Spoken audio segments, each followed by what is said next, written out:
Hello, and welcome to episode 3 of KRAD COVID readings. This time around, I'm going to be doing a story set in the world of the Super City Police Department, or the Super City Cops, depending on, I've used both titles.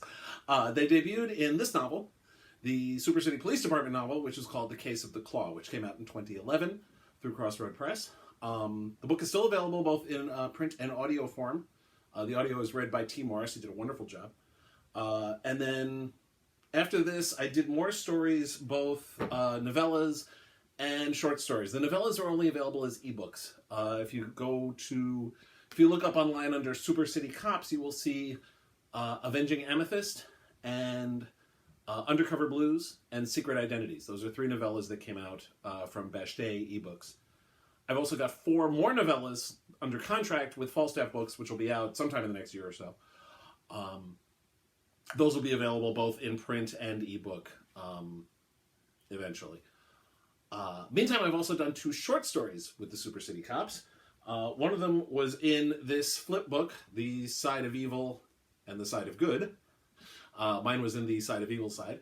And then the story I'm going to be reading right now, which is in an anthology called With Great Power. As you may guess from the themes of all of these, the Super City Police Department are the cops in Super City, which is a fictional city in which a large number of costumed superheroes and supervillains reside. The objective of this series is to show what life is like for law enforcement in places like Gotham City or Metropolis or the New York of the Marvel Universe, and the difficulties that they would encounter. So this is one such story. It appeared, as I said, in With Great Power, which is a 2014 anthology about superheroes. And this story is called Cold Whodunit. What have we got? Detective Kristin Milewski of the New York Super City Police Department asked the question as she ducked under the yellow crime scene tape that led to the alley off 13th Street. She almost lost her footing on the slush, all that was left of yesterday's blizzard. "Ah, shit," came a raspy voice behind her. She turned to see her new partner, Detective Jorge Alvarado, slip and fall to one knee. "This is a new jacket, too." As he got to his feet, Milewski saw that Alvarado's ankle-length wool coat had gray gunk down its lower left side. "What?" she said with a slight smile. "You don't have snow in Baltimore?" Alvarado smacked his coat with the heel of his palm to knock the bits of slush off. "Not like this. Sure as shit not in November." "Welcome to Super City. Every time the meteorologist blows through town, we get fucked up weather." "The terrific trio stopped his sorry ass a week ago. This blizzard was yesterday." One of the uniforms, Angelo Castelli, said, "Weather patterns are all about cause and effect, Detective. What the meteorologist did a week ago has a cascade effect on the weather today." Frowning, Alvarado asked, "What, like the dishwashing stuff?" Milewski rolled her eyes and pulled out her notepad. "You'll have to excuse my new partner, Castelli. He's from Baltimore." "The fuck is that supposed to mean?" Alvarado asked. Grinning, Castelli said, "Anyhow, we got a white female about 30 years old, dead as the proverbial doornail." "What's proverbial about a doornail?" "Okay," Milewski said, "now you're just being deliberately obtuse." She walked over to the body, which was indeed a white female who looked to be about 30. The victim wore a plain black sweatshirt, jeans, and a leather jacket. She was on her back, staring at the gray sky. Kneeling next to her was Dr. Perkesh from the medical examiner's office. "You're not going to like this." Milewski winced. Costume? If the murder was obviously by one of the many supervillains like the meteorologist who congregated around Super City, that was a whole new set of problems. Worse, a stone-cold whodunit. This time Castelli was the confused one. "A what?" Alvarado chuckled. "What, you know other definitions of cascade, but you don't know what a stone-cold whodunit is?" Coming to Castelli's rescue, Milewski said, "It's when there's no obvious cause of death, no evidence of who did the deed. Basically, a mystery." Castelli grinned. "Thought you detectives loved mysteries." "Fuck that shit." Alvarado shuddered. "We like cases we can close." "How's it a whodunit?" Milewski asked the ME. Prakash got to his feet and pointed at the body. There are no wounds, no sign of strangulation, no scratches, no defensive markings, nothing. And the scene's clean. He looked around. Well, as clean as any alley in Simon Valley is likely to be. One of the crime scene techs was taking photos and put in, "Yeah, it's all the usual shit in the alley. I mean, we're bagging it, but, I don't think it's got nothing to do with this chick." "Just worry about your pics, Ted Danson," Alvarado said with a sneer. "Us detectives will do the thinking." Milewski smirked. "Don't worry about the crime scene guys, Alvarado. Doesn't matter what they say on TV. Nobody thinks they do the real work." She sighed. "They think the costumes do the real work." She looked at Castelli. "We got an ID on her?" The uniform shook his head. "No purse, nothing in her pockets." "Who found the body?" Castelli pointed at the blue and white cruiser he drove. "Homeless guy. Stinnett's got him in our cruiser. He waved us down, said he saw a body, swears he didn't touch anything. Honestly, everything he did have on him smelled like a rat that died in a dirty sock, so I don't think he's got anything she'd have on her." Alvarado was now where Prakash had been, kneeling by the body. "Leather jacket's got a thin indentation on the shoulder. She carried a purse. I'm guessing Castelli's Skell ain't the first person to come across the body, but the other guy was less upstanding." While Milewski appreciated her new partner's detective work, she wasn't about to say so out loud. He might think she was impressed with him or something. "You finish with the body. I'll go talk to our upstanding Skell." She walked over to the cruiser, which was parked by the mouth of the alley, on the other side from where Milewski had parked their Chevy Malibu. A tall, skinny African-American man was leaning against the blue and white, with Officer Jessica Stinnett standing close, but not too close.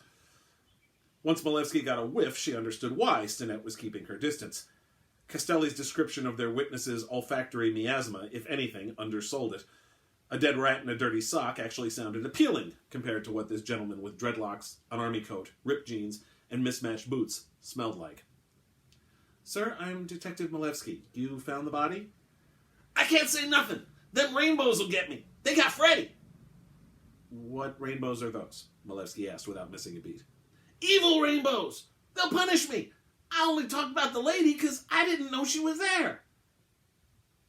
"Did the lady have a purse when you saw her?" "Nah, no purse, no nurse, no go away and disperse. Just me and Freddy, and then just me and the lady like I found her, and then I found the officers, and then I didn't say nothing else. Just found the lady. That's all." Stinnett shrugged. "He did find the lady." "No sign of rainbows?" "Of course not." Stinnett looked at Milewski like she was crazy. "He's just seeing what the booze showed him." "I guess.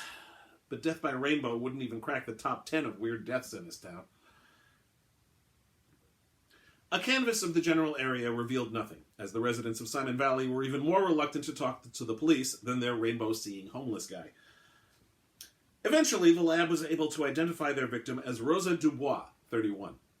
Her prints were on file from when she worked for the U.S. Census Bureau during the last census, and she was currently working as a part-time receptionist at 3 different locations: a health club, a karate dojo, and a kids' daycare place.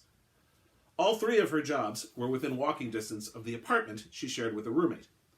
However, she wasn't working at any of them on the day she died. An attempt to locate her cell phone failed, as its battery had likely died, and she hadn't turned on the GPS in weeks, so they had no idea of her movements on the day of her death.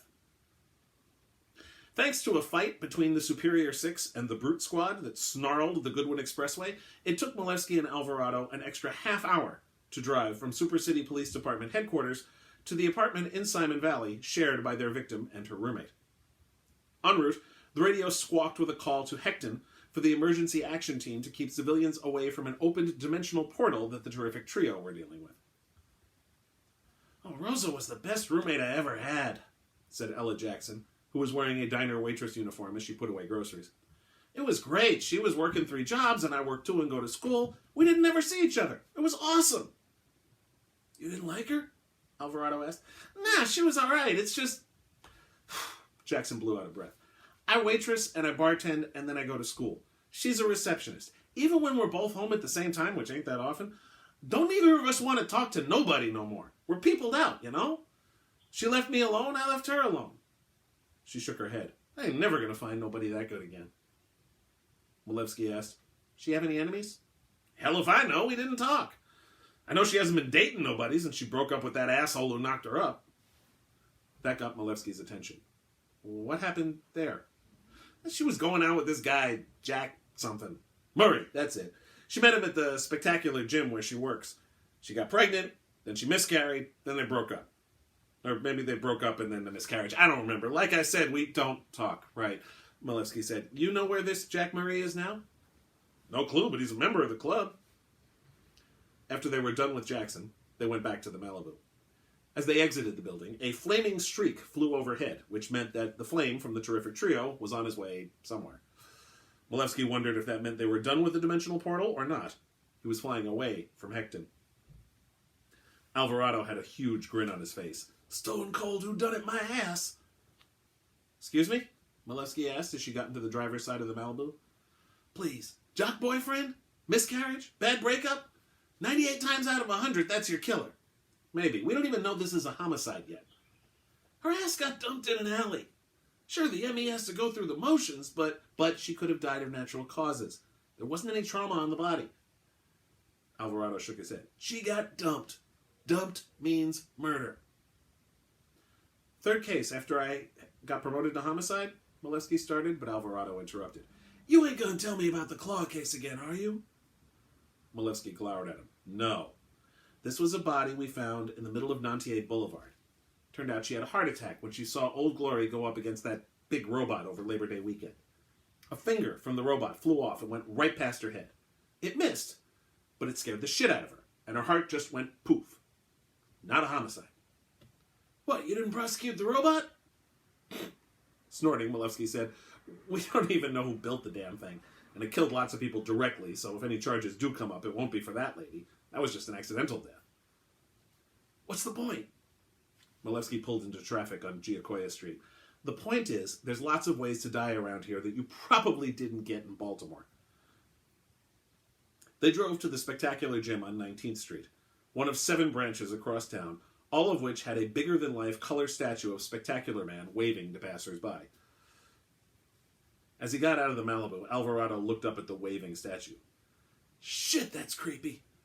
I always thought a Spectacular Man is this friendly dude, but this just looks like your uncle that you think is a pedophile in red and blue spandex. He's worse in person, Milewski said as she headed to the gym entrance. You've met him? Oh, right, the claw case. Milewski nodded and went in, not wanting to dwell on it. Within a few minutes, they were talking to the manager, a tall, wiry man with enough product in his hair to make it a helmet. Oh, Rosa was just the sweetest thing. Always so nice to everyone. She'd flirt a little, just to be polite, but she never crossed the line. We got compliments from the guests all the time about how sweet she is. Or was, I guess. It's so terribly awful. She met her boyfriend here, right? Alvarado asked. Milewski tried not to wince. She wanted to ease into that. Who, Jack? The manager shuddered, which caused every part of his body to move, except his hair. Ex-boyfriend, I think you mean, and good riddance to that. I only wish he'd moved farther away. This time, Milewski didn't hide the wince. Where'd he move to? L.A. Thought he'd become a stuntman, but I'll tell you right now, those abs of his, more pharmaceutical than physical. The boy hardly worked out a day here, just trolled for girls. Alvarado sounded pained. When did he move? Well, right after they broke up, about 3 months ago. Honestly, you ask me, they were both relieved. The relationship was just awful, and the breakup was best for both of them. Not that I care much what was good for Jack, the little shit. The detective's next stop was the O'Neill building. Milewski hated coming to the structure that housed the Super City branch of the County Medical Examiner's Office, but that was where the autopsies were done, and Prakash had texted both of them to say that he had the preliminary results from the autopsy. You're not going to like this, Prakash said as they entered the large, sterile room filled with metal and plastic and dead bodies. Alvarado looked at Milewski. He start every conversation that way? No, it just seems that way. What's the problem, Doc? I don't have a real COD. I mean, under cause of death, I'm going to put heart failure, but... Milewski shook her head. But that's the bullshit you put down when you have no clue how they die? Prakash nodded. I'm gonna have to pend MOD until I get more. Sighing, Milewski shook her head. Matter of death was up to the ME to proclaim, and if it was proclaimed homicide, then they would continue their investigation. Accident, natural, or suicide, and the investigation ceased. Pending the matter, though, was as good as saying it was a homicide, for all that it mattered to the detectives, because they still had to investigate. There was something weird, though, Prakash continued. Her brain was a different temperature than the rest of her body. How different? Radically. It was almost like her brain was frozen. It was at less than 10 degrees centigrade when I took its temp. The liver was at just over 20, which, by the way, makes the TOD at about 2 or 3 in the morning. They took the report and headed out. Alvarado said, "You're thinking of something." Milewski regarded her new partner quizzically. "What makes you say that?" "Your eyebrows get all funny when you think." Chuckling, Milewski said, "Well, you're right. What I'm thinking is that we may have the first case of brain freeze being cause of death." "Come on, I still think the boyfriend did it." "Did what? Stare menacingly at her until she just dropped dead? We don't have a normal COD." "So what's that mean?" "It means we have an abnormal COD, which for this town is normal." When they got back to HQ, Alvarado insisted on checking out the X. "If nothing else, maybe the asshole has superpowers." Milewski found herself unable to argue with that logic, so she left him to it. She, meanwhile, pored over the department's database of known costumes to see how many of them had the power to change temperature enough to freeze a brain. Once they were both done making phone calls and checking things online, they retired to the coffee room. "I struck out," Alvarado said as he poured 2 mugs of coffee. "Our asshole's not in L.A. He's in Australia on a movie set. He actually got work as a stuntman down under. State Department confirmed his work visa and that he ain't left the country since he got there in October." Milewski accepted the mug from Alvarado and grabbed half and half from the fridge. "There are 5 costumes that can make things cold. One's the meteorologist, but he's comfy in a cell at Ellis. A few cells down from freeze frame and absolute zero. There's Ice Kid, who's a hero out of New York. Yeah, I know. I saw her a couple times when I did some extraditions to Manhattan. Well, she spent all of last night chasing gangbangers around Queens. That just leaves the common cold." "Thought he retired." Nodding, Milewski said, "Yeah, had a nice chat with the manager of the old folks home he lives in down in Boca Raton. He passed his bed check." She drank more coffee. "And I checked the run sheets for the night shift. The only costume fights reported were the cowboy mixing it up with Fido in Kirby Park and Old Glory's tussle with the cable guy over on Schuster Bridge." "So where does that leave us?" Sipping her coffee, Milewski shook her head slightly. "No fucking clue. Her only family's a sister she hasn't talked to in 10 years. Her parents are dead, her friends all love her to pieces, and the boyfriends are all on good terms except for the one in Australia." "All right, let's see what the geeks got." "Excuse me?" "First guy I ever partnered with in Balmer. Great detective. Name of Vargas. He always told me, Georgie..." He called me Georgie, even though I told his sorry ass not to.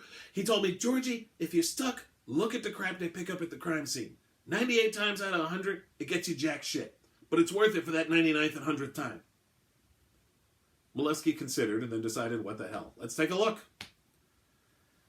Hours later, Milewski found herself really sick of looking at garbage. They'd taken over an interrogation room, with the stuff they found at the scene spread out over the table. "This reminds me..." "Please," Alvarado said, rolling his eyes to the ceiling. "Tell me this doesn't remind you of the fucking claw case." Milewski glowered. "I was going to say it reminded me of when I was in narcotics. One of the ways that we got the pusher was going through his garbage. Found some notes and receipts that led to some purchases that helped us indict the bastard." She put down an evidence bag filled with stuff taken off the ground of the alley and reached for a big box with latex-gloved hands. According to the label, it had Rosa Dubois' clothes in it. She spread the sweatshirt, jeans, bra, panties, socks, and sneakers out on the table. No stains, no weird dirt, just some grime from the alley. Damn it. As she started to put everything back, she noticed something on the bottom of one sneaker. She pulled it off and held it up to the light. Alvarado peered at the long, thin fiber. "What is it?" "No idea, but it isn't listed as something that was tested, so we're testing it." "You sure? Could be anything she stepped on in the last week." Milewski glared at him. "You find anything else we can use?" Alvarado shook his head. The lab was backed up, and there were more bodies falling in Super City, especially since the Uzi was back on the streets after the charges were thrown out from his fight with the Bruiser. He dropped a ton of bodies, and the lieutenant, seeing how little progress they were making on closing the Dubois case, had Milewski and Alvarado back up Fisher and Billinghurst to work those murders. Nobody was happy about an open case on the books, as that messed with the detective squad's statistics, but until they got something new, there was nothing more they could do for Rosa Dubois. And then, weeks later, on Alvarado's day off, the lab results on the fiber from the victim's shoe came back. After reading the results, Milewski put in a phone call to Megan Dubois, the sister who lived in Chicago. Megan hadn't spoke to her sibling since her parents' funeral, but she was also the victim's only living relative. Ms. Dubois, this is Detective Kristin Milewski of the Super City Police Department. You spoke to my partner, Detective Alvarado, about a month ago about your sister? Yes, of course, Detective. What can I do for you? Well, we've learned something new about your sister's death, though we're not sure what it means yet. Megan Dubois sounded understandably confused. What do you mean? Milewski hesitated. Well, it's not much, but there was a fiber on the sole of her sneaker that we can't identify, but we do know it's the same material that is used by several superpowered beings. We're honestly not sure what it is or where it comes from, but we found fibers from this material on several scenes where Spectacular Man, Amethyst, and Prism have been. So we think your sister might have been near a superhero. I'm going to stop you there, Detective. I thought you already knew this. Excuse me? I received a cashier's check for $5 million from the McLean Foundation last Thursday, with a note saying that the money was from Amethyst to apologize for the unfortunate death of my sister. Milewski's mouth fell open, and then she stared at the surface of her desk for several seconds. Detective? I'm sorry, Ms. Dubois. I was just, thank you, Ms. Dubois. We'll be in touch if we learn anything new. Okay? Thank you, Detective. She hung up the phone. Son of a bitch. The Superior Six had press agents and a relationship with the general public, as well as the backing of the McLean Foundation to handle their business affairs. The Terrific Trio had Ms. Terrific scientific research to keep them in business, and it was through Terrific Technologies that they dealt with their affairs.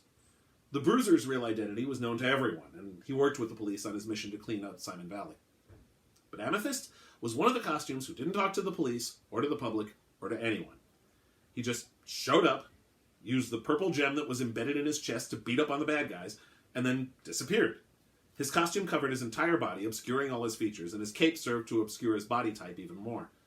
She had absolutely no way of contacting him. However, she did have a McLean Foundation cashier's check. It was a start.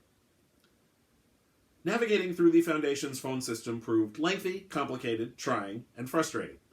It took the better part of 90 minutes, but she finally got through to someone in accounting. This is Delia. How can I help you today? I'm Detective Kristin Milewski of the SCPD. She then gave her badge number, which she'd already given a dozen times. Between that and the fact that their caller ID would show that this call came from the SCPD switchboard, they would be hard-pressed to deny that she was, at the very least, a representative of the police.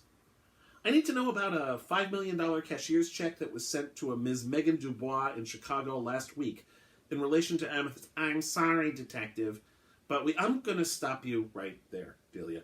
This is in reference to a homicide investigation.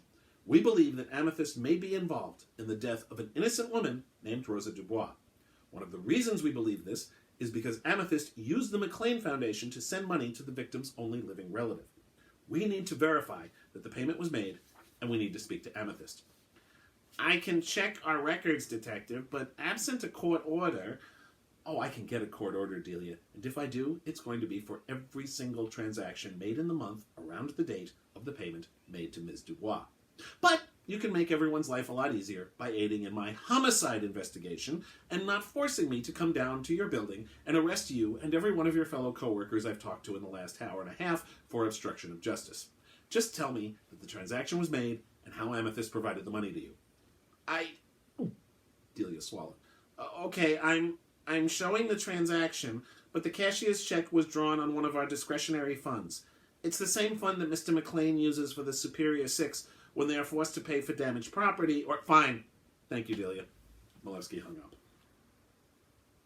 That night, Milewski took the Super Transit train's Gold Line to the Platinum Line, which got her home.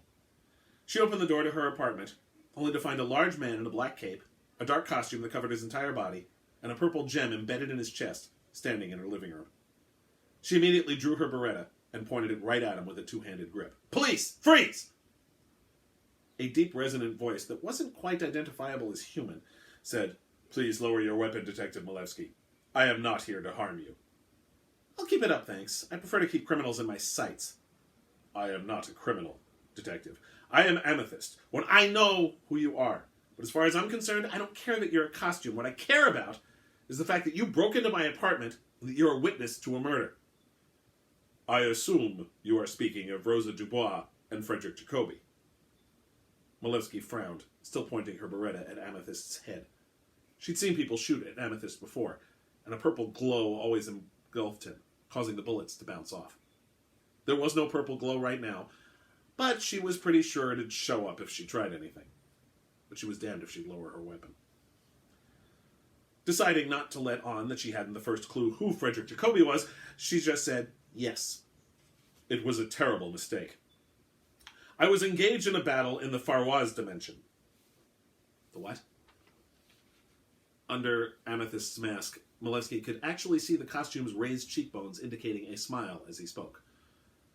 Back when the terrific trio first visited, a magazine reporter misheard her and called it the fourth dimension, and it kind of stuck. Ms. Terrific named it after the ruler of the place. My finger is getting itchy, Milewski said tightly. Please, detective, if you could just lower your weapon. Finish your story. Amethyst took a breath. I was fighting Dr. Chaos. He'd built a device that enabled him to travel between dimensions. He used it to go to Farwaz. After I went after him, since my jewel enables me to transfer between dimensions as well. But all of a sudden, during the fight, the device malfunctioned and started hopping around through several dimensions. It also emitted a burst of multispectral light every time, which disoriented both of us. Milewski shook her head. Evil rainbows. What? Nothing. Go on. At one point, we transitioned to Earth in Simon Valley. A woman, who I later learned was Rosa Dubois, was giving money to a pair of homeless gentlemen, one of whom was Frederick Jacobi. When Dr. Chaos's device transitioned again, it swept Mr. Jacobi and Ms. Dubois with us to a dimension filled with strange ice creatures. One of them killed Mr. Jacobi instantly by grabbing him and freezing him completely. His body solidified and shattered. Another one grabbed Ms. Dubois' head, but then the device activated yet again, and we were taken back to Earth. Ms. Dubois fell to the ground in the alley, and then we were taken away yet again. It was quite maddening, I can assure you. It took several more jaunts before I was able to destroy the device and stopped Dr. Chaos.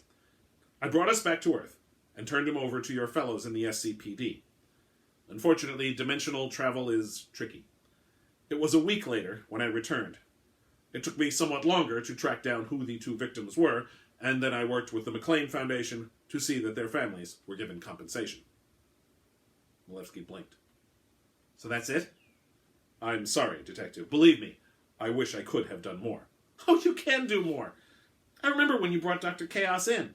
He was indicted on a bunch of counts of property damage and reckless endangerment. Right. Your sworn statement would allow the deputy prosecutor to add manslaughter to the list.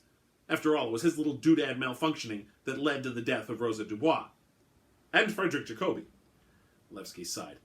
Unfortunately, I don't have a body for Jacobi, so I literally don't have a case there. But Dubois is an open murder under my name, and I want it closed. You can do that. You know I can't, Detective. I must preserve my identity. Oh, bullshit. The terrific trio don't have secret identities, and neither does the Bruiser. You could if you wanted to. No, Detective, truly, I can't, for reasons I cannot explain. I am sorry that this will spoil your department's clearance rate, but you can at least take heart that the killer has been brought to justice. On nothing charges. He'll be out in a couple of years. It's an imperfect world, Detective. You of all people should know that. Milewski shook her head and reached for her handcuffs. Fine, then I'm taking you in for B&E and obstruction. You're under arrest. You know I can't do that either, Detective. As he spoke, the jewel embedded in his chest started to glow purple. The next thing Milewski knew, she was lying on the floor of her apartment. Her Beretta was no longer in her hands, and when she sat up, she saw that it was on the coffee table, the clip next to it. Of Amethyst, there was no sign. Fuck! The next day, Milewski went into work. Alvarado was already there, doing some final paperwork on the Uzi case, but he looked up when she arrived. Hey, now that the Uzi thing's wrapped up, I was thinking about another angle on the Dubois thing. Maybe... Forget it, she said as she draped her leather jacket over the back of her squeaky metal chair. It's a costume thing. What? Milewski then told Alvarado everything that Amethyst told her. Alvarado's mouth hung open. That's it? That's it. Milewski got up. I'm going to get some coffee. Following her back into the break room, Alvarado asked, So you're telling me we got 2 bodies instead of 1, and we can't arrest nobody for it? He's already been arrested on bullshit charges. Fuck. You know, I came here from Balmer because I figured with all the heroes around there'd be real justice. Not the political bullshit that I got sick of back home, but this ain't justice. We don't do justice, Alvarado. We close cases. She sipped her coffee. Or we don't. And we clean up the costumes' messes. Yeah. Alvarado then broke into a grin. You really try to arrest Amethyst? Unable to help herself, Milewski returned the grin. Yeah, I did. Knocked me on my ass for the privilege. Wish I could have seen that. Got some balls on you there, partner. Thanks, Alvarado. That'll help me sleep tonight. They went back to their desks, and just as Milewski got to hers, the phone rang. She set down her coffee and grabbed the receiver. Milewski. This is Officer Rosen, Detective. I got a body at 28th and Nantier. It's got a big hole in the chest. We'll be right there. She hung up and grabbed the leather jacket off the back of her chair. Come on, partner, we got another body. Let's see if we can close this one. Again, that story appears in the anthology With Great Power, which was published by Dark Quest Books, edited by John L. French and Greg Schauer. And it was published in 2013, I think? 2014? 2014. Yeah, I lose track. It is one of several Super City Cop stories. Please feel free to buy all of them. If you want, please subscribe to this channel, KRAD COVID Readings. Please check me out online. DeCandido.net is my website. You can, patreon.com/KRAD is my Patreon, where I do movie reviews, TV reviews, excerpts of my work in progress, and other odd things, including cat pictures. That's actually the most popular tier, so, yeah. And please, again, subscribe to the channel and check me out and find my stuff online and all that good stuff. Thank you all very much, and please stay safe. Take care.